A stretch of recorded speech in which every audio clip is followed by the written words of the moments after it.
안녕하십니까. 유동열의 안보전서입니다. 오늘은 이 지구상에 대한민국이 건국된 지 72주년 되는 날입니다. 1948년 8월 15일 대한민국 정부가 수립됨으로써 바로 건국이 되었습니다. 건국 72주년입니다. 자, 그런데 현재 이 문재인 정부는 건국을 기념하지 않고 있습니다. 8월 15일 날 일제로부터 해방되었다, 또 정부를 수립했다라는 것은 기념하지만 대한민국이라는 이 자유민주 국가가 건국된 것에 대한 그러한 기념식이 없습니다. 심지어 문 대통령은 1919년 이 3.1운동을 바로 기점으로 해서 상해 임시정부가 수립됐는데 바로 이때가 바로 이제 건국이다 라고 좀 말할 정도입니다.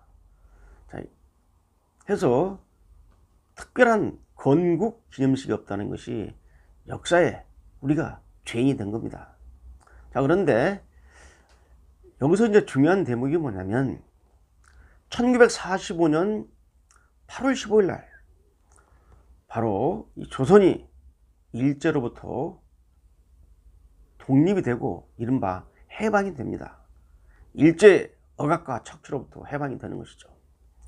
자, 이 해방 공간에서 이 조선에다 바로 자유민주주의를 기반으로 하는 국가를 건설하기 위해서 여러 정치 세력들이 정말 엄청난 노력을 기했습니다.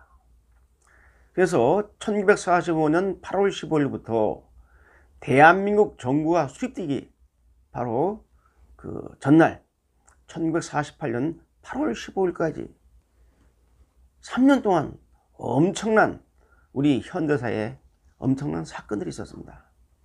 이러한 것들을 대한민국 건국의 방해물을 다 제거하고 바로 대한민국을 건국했고, 그 당시 이 대한민국은 아시다시피 전 세계에서 가장 못 사는 나라 중에 하나였습니다.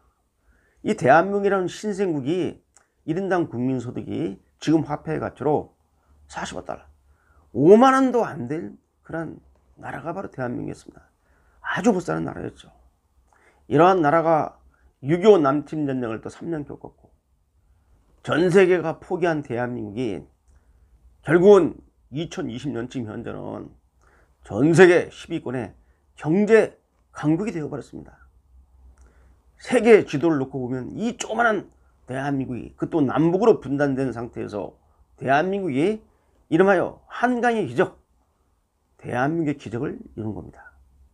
자, 그런데 바로 조선이 독립되고 해방돼서 건국을 하기 전까지 3년 동안 일관되게 건국을 방해한 세력이 있습니다. 바로 오늘 그 얘기를 하겠습니다. 누가 대한민국의 건국을 반대했는가? 이 문제를 우리가 역사의 교훈으로 삼아야 됩니다. 자, 크게 네 가지 세력입니다. 첫째는 소련입니다. 두 번째는 소련의 사주를 받은 북한 공산 세력입니다. 세 번째는 소련 및 북한 공산 세력의 지령을 받은 국내 공산 세력입니다. 이 세력은 바로 공산 세력이죠. 다 세계 소련부터 시작해서. 그런데 조금 정말 유감스럽게도 당시 조선의 중간파 세력, 비공산 세력이었던 중간파 세력과 또 비공산 우리 우익 세력이 있었습니다. 이 세력도 소련 및 북한의 공작에 말려 들어가서 결국은 대한민국의 건국을 방해하는 역할을 했습니다. 아주 아쉬운 대목입니다. 좀 이따 말씀드리겠습니다. 자, 그러면 이 네 세력이 어떻게 건국 방해 활동을 했는가를 말씀드리겠습니다.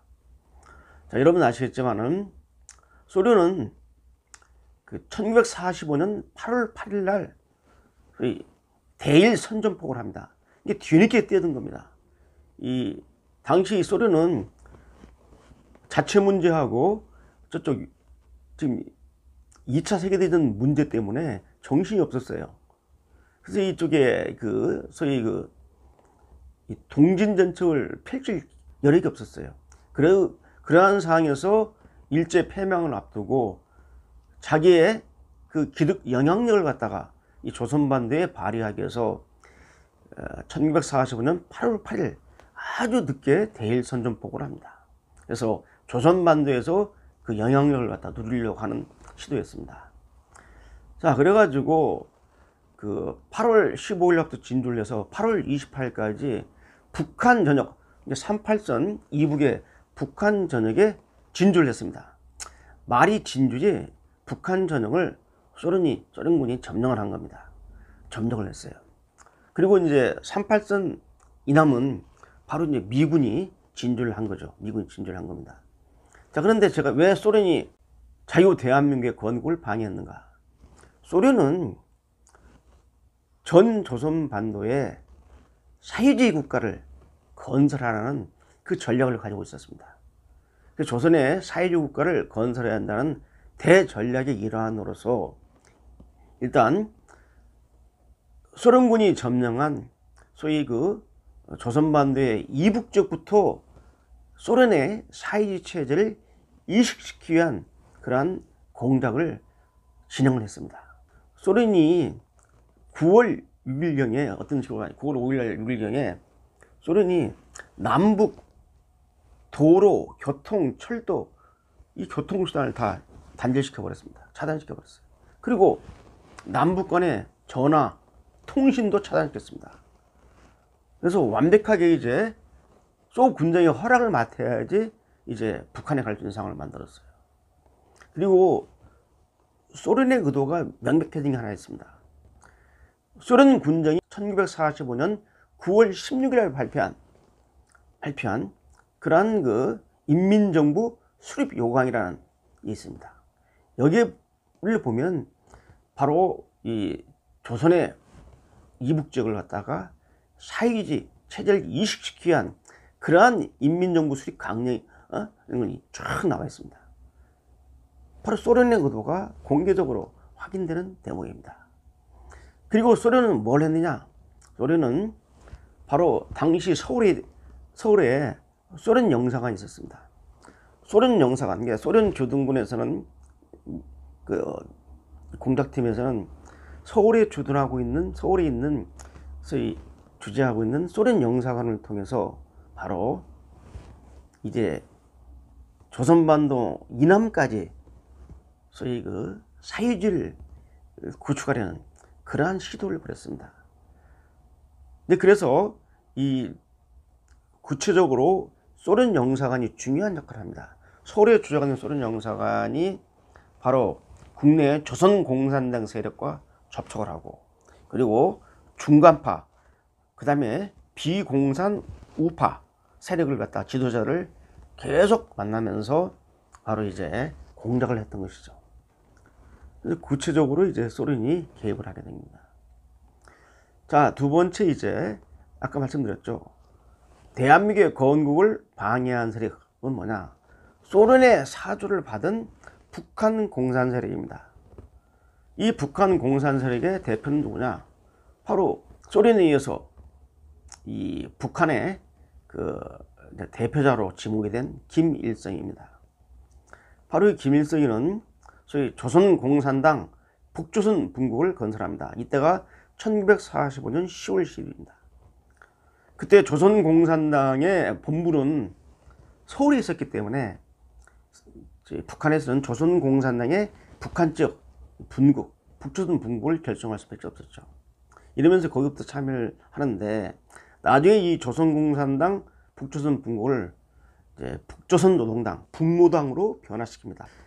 북한의 지령을 받은 이 세력들은 국내에 있던 조선공산당 세력을 통해서 각종 방위활동을, 공작을 벌이는 거죠. 대표적인 게 뭐냐? 바로 찬탁운동을 실행했습니다. 무슨 말이냐면 해방을 앞두고 모스크바 3상 회의에서 연합군 지도자들이 모여가지고 조선이 해방되고 난 다음에 조선인들은 나라를 경영할 역량이 부족하니 이 강대국에서 5년 동안 신탁 통제를 해서 이제 나라를 운영할 수 있는 그런 역량을 가진 다음에 소위 독립을 시켜주겠다라는 게 바로 쉽게 말하면 신탁 통제안입니다. 이 신탁 통제안이 발표됐을 때 국내에 있던 좌익 우익할 것 없이 모든 세력이 민족적 입장에서 조선이 해방된 지 며칠 됐다고 또 강대국의 신탁 통제를 받느냐 하면서 다 반대를 했어요. 반대를 했는데 바로 모스크바에서 평양에서 서울로 바로 신탁 통제를 찬성할 것을 조선공산당에게 지령합니다. 자, 박헌영이도 처음에는 반탁을 외쳤지만은 이 조선공산당을 이제 국내에서 재건한 박헌영이가 처음에는 반탁을 외쳤지만은 이 상황이 너무 이상해서 바로 1945년 12월 달에 몰래 북한을 가서 평양을 가서 소련 공산당 주둔군 대표를 만납니다. 만나가지고 도대체 소련의 의도가 무엇인가를 알고 바로 이제 또 다시 남한으로 내려오죠. 그래가지고 1946년 1월 2일부터 그동안 반탁을 외쳤던 이 좌익들은 바로 이제 찬탁을 외치는 겁니다. 찬탁. 그래서 신탁 통제를 찬성할 것을 지령하면서 자유대한민국 결정을 반대했죠. 초기에 미국도 신탁 통제를 주장했지만은 나중에 미소 공동위원회를 지켜보면서 소련의 의도를 간파해서 이제 처음에는 미 군정이 오판을 해서 서울에 있던 미 군정이 오판을 해가지고 신탁 통제를 찬성하도록 하고 신탁 통제를 반대하는 우익 인사들 이승만 박사를 비롯한 우익 인사들을 다 배제시키면서 회담하다가 결국은 소련의 의도를 뒤늦게 간파하고 이제 일단 남한 지역에서 가능한 총선거를 실시해서 대한민국 정부 수립을 지원하게 되는 겁니다. 그래서 이 국내 공산 세력은 신탁 통제 반대부터 시작해서 이제 건준 조선건국준비위원회 건준과 그 다음에 인공 조선인민공화국 같은 이 조직을 만들어서 체계적으로 반대를 합니다. 그러다가 1946년 조선 정판사 사건, 바로 조선공산당 세력이 유죄지표를 몽땅 찍었거든요. 그 사건이 밝혀지면서 미 군정에서 그때까지는 우리 남한에서도 그때까지는 공산당이 합법화되어 있었습니다. 조선공산당이 간판을 내걸고 합법적 활동하고 있었는데 이 조선공산당을 이제 불법화 시키니까 이제까지 투쟁 양상에서 얘들은 이제 신전술을 발표합니다. 이 조선공산당의 신전술은 뭐냐면 이제는 평화적인 투쟁이 아닌 비합법 폭력 투쟁으로 하겠다 라고 하면서 이제 신전술로 돌입하면서 이제 이 국내 공산 세력들은 폭력 투쟁을 하게 된 겁니다. 바로 9월 총파업 10월 1일 날 대구 총파업부터 시작해서 이 10월 폭동이 대구 10월 폭동부터 시작해서 이제 확산됩니다.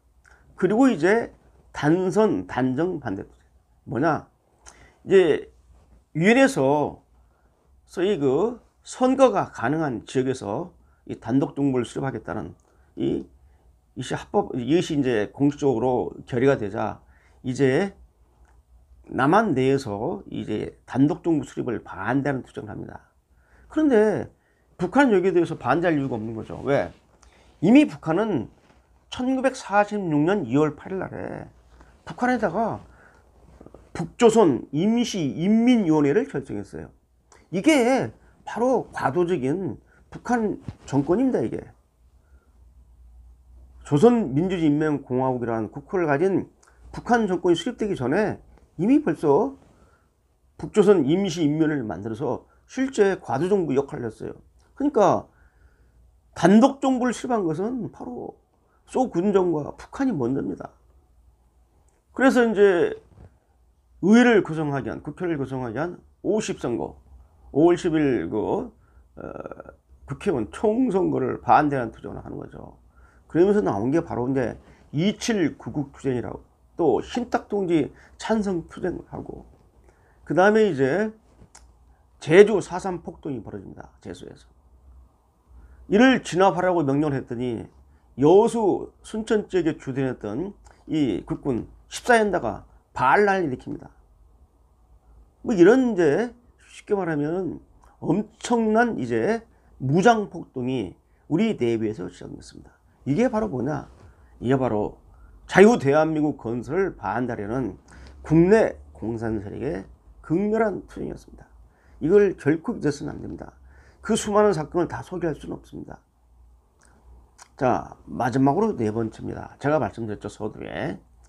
공산 세력은 아니지만 중간파 세력, 예를 들면 연영이라든지 안재홍 같은 이런 분들, 이런 분들은 중간파입니다. 중간파인데 바로 북한 공산 세력, 또 국내 공산 세력에 많이 이용을 당했습니다. 제일 가슴 아픈 일은 조선의 독립을 위해서 상해 임시정부에서 또 광복군을 결성하고 그렇게 고초를 겪었던 김구 선생님께서 하나의 국가를 건설하겠다는 일념으로 바로 50선거를 반대했습니다. 반대하고 북한 공산 세력이 통일 전선 전술 차원에서 제시했던 남북 정치협상회의에 직접 참여를 합니다. 그래서 김구 선생님이 김규식과 함께 평양을 가서 숙섬에서 회의를 하면서 김일성을 만나죠. 그리고 같이 성명을 발표합니다. 그래서 단독 정부 수립을 반대한다. 결국은 이 북한 공산 세력의 통일전선 공작에 결국은 노란한 꼴이 됐습니다. 그래서 50선거가 이제 막 50선거 반대 투쟁이 벌어져 가지고 경찰 간사를 습격하고 방하고 선거구 사무소를 갖다가 방화를 하고 통신선을 절단하고 하는 50선거를 방해하기 위한 그러한 국내 공산 세력의 이러한 폭력 투쟁을 막아내고 선거가 진행이 됐고 유권자의 81%가 선거에 참여를 했습니다. 그래서 이제 원이 구성된 겁니다. 자, 그랬을 때 이 김구 선생님은 성명을 발표해서 50선거를 부정한다. 바로 이 50선거가 원이 구성되고 여기서 헌법을 제정하고 이 헌법에 따라서 바로 이제 재헌을 구성하면서 바로 이제 대한민국 정부가 시작되는 겁니다. 바로 이 지구상에서 이 조선반도에서 이제 자유민주주의를 기반으로 하는 대한민국 신생국이 서로 이제 건설되는데 여기에 방해를 했던 겁니다. 정말 김구 선생님의 그 조국을 위한 독립투쟁의 그 긴 여정에서 제일 말미에 북한의 통일전선 전술에 일부 놀아났다는 것은 정말로 아쉬운 일입니다. 또 김구 선생은 또 불행하게 돌아가시지 않았습니까? 또 저격을 받아가지고 암살당해서 돌아갔는데 이 부분은 나중에 한번 얘기를 하고요. 일단 가슴 아프게 생각합니다. 그래서 당시에 이 해방 직후부터 3년 동안 우리 내부에서 자유 대한민국을 건국하기 위한 그러한 치열한 노력이 있었고 이 과정에서 이승만 대통령이 됐지만 이승만 당시 박사 대통령이 되기 전에 이승만 박사와 우리 국내 우리 애국 세력들의 그 험난한 고초는 우리가 대한민국 건국사에서 꼭 기억을 하고 누가 대한민국 건국을 방해했는지 그들 세력을 낱낱이 기억하고 그들 세력의 후예가 지금 대한민국에서 어떻게 활동하고 있는지도 우리는 봐줘야 할 겁니다. 정말 대한민국 건국을 위해서 목숨으로 피와 땀으로 대한민국 건국을 이뤄낸 우리 순국 선열들께 다시 한번 깊은 감사의 뜻을 전하고 여러분의 노고에 머리 깊여 경의를 표합니다. 오늘 여기까지입니다.